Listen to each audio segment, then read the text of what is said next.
আনটো কাৰ্যসূচী গ্ৰহণ কৰি আছোঁ আৰু আজিলৈকে প্ৰায় দুমাহ আমি আন্দোলন কাৰ্যসূচী গ্ৰহণ কৰিছোঁ, কিন্তু আজিলৈকে চৰকাৰে কোনো ইতিবাচক দৃষ্টিভংগীৰে আমাক গ্ৰহণ কৰা নাই। গতিকে আজি ইয়াৰ কালচাৰেল প্ৰতিবাদী সমদলৰ জৰিয়তে আমি চৰকাৰক আহ্বান জনাব বিচাৰিছোঁ যে অসমত থকা খিলঞ্জীয়া চাওতালসকলক যে বাৰে বাৰে চাহ জনগোষ্ঠীৰ নামত যে প্ৰতাৰণা হৈ আছে, ইয়াৰ ক্ষোভত চাওতালসকল আজি ওলাই আহিছে।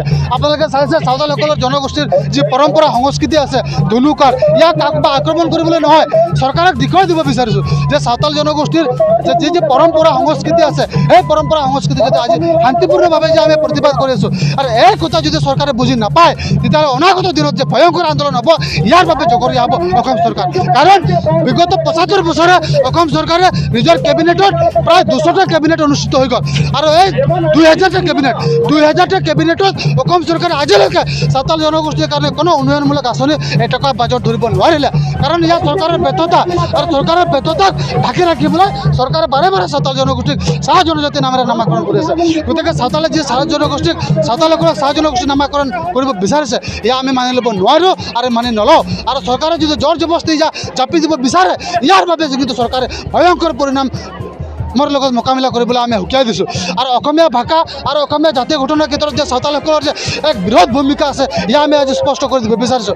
অসমত যদি চাওতালসকল অসমীয়া মাধ্যম নপঢ়ায়, তেতিয়াহ'লে প্ৰায় ৫,০০০ বিদ্যালয় বন্ধ হ'ব আৰু ইয়াৰ পৰিপ্ৰেক্ষিতত ৭৫,০০০ শিক্ষক শিক্ষয়িত্ৰীৰ চাকৰিৰ পৰিসমাপ্তি ঘটিব।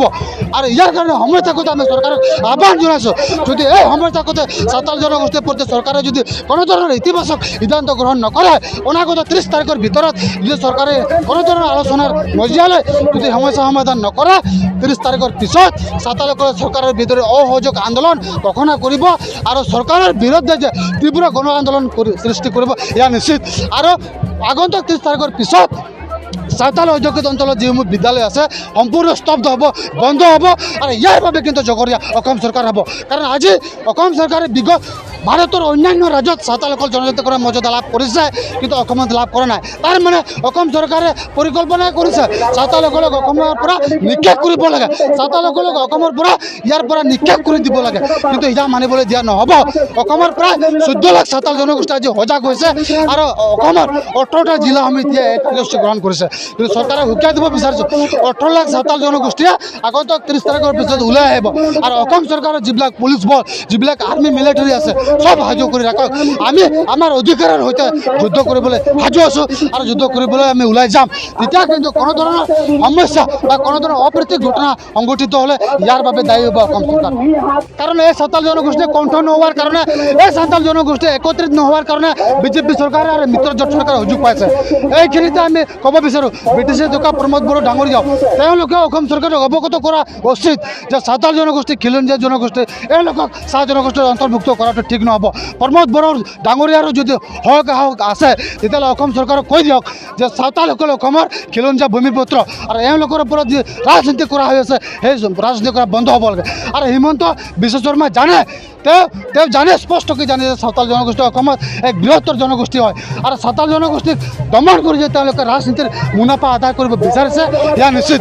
আজিৰ দিনত চাওতাল জনগোষ্ঠীয়ে ভোট বেংক হিচাপে ব্যৱহাৰ কৰিব নোৱাৰে আৰু চাওতাল জনগোষ্ঠীয়ে প্ৰতাৰণা কৰিব নোৱাৰে আৰু এই পৰিপ্ৰেক্ষিতত আজি এই গণ আন্দোলন আমি সৃষ্টি কৰিছোঁ। नोंथाङा सरकारि साख्रि नागिरदोंना? नोंथांनि थाखाय मोनसे गोजोनथाव खौरां। नोंथांनि थाखाय दं एडुकेट पॉइंट, जेराव नोंथाङा सोलोंथाइ लानायनि गेजेरजों सरकारि साख्रिनि गुबुन गुबुन रोखोमनि गोब्राब आनजादफोरखौ उथ्रिसारनो हागोन आरो गावनि आथिङाव गसंथानो हागोन। बे एडुकेट पॉइन्टआव नोंथांमोना SSC, bank PO, bank clerk, bank SO, UPSC, FSC, defence, railway, state insurance, AAO, ADO एसिस्टेन्टजों लोगोसे स्टेट लेभेल जब आरो माखासे सरकारि साख्रिनि आनजादाव गोनांथि जानाय आयदाफोराव सोलोंथाइ लानो हागोन। मख'नो गोनांदि बे सोलोंसालियाव साख्रिनिल' नङा, बेयाव एमबिए आरो सैनिक स्कुल बायदियाव एडमिशननि थाखाय एन्ट्रेन्स होनो थाखायबो सोलोंथाइ लानो हागोन। बे सोलोंसालियाव गाहाम थाखो खथानि सुबिदा दं आरो सम मथे नोंथांनि सोलोंथाइखौ बे सोलोंसालियाव होनाय जागोन। बेखौबो मिथिनांगोन दि बे एडुकेट पॉइन्टआव सोलोंथाइ लानानै बावैसो 2021-22 इं मायथाइनि एसएससी जिडिनि आनजादाव गासै 11 सा सोलोंसाफोरा उथ्रिसारनो हादों। बारा नङा गासै 15,000 रांजोंनो नोंथाङा बे सोलोंसालियाव 6 दानसिम सोलोंथाइखौ लानो हागोन। बे सोलोंसालिया क'क्राझार, बरपेटा र'ड, गलपारा आरो बङाइगावआवबो दं। क'क्राझाराव सोलोंथाइ लानो गोसो गुदुं जानाय सुबुंफोरा 700-226-133 9101-536360 700-226-133 9101536360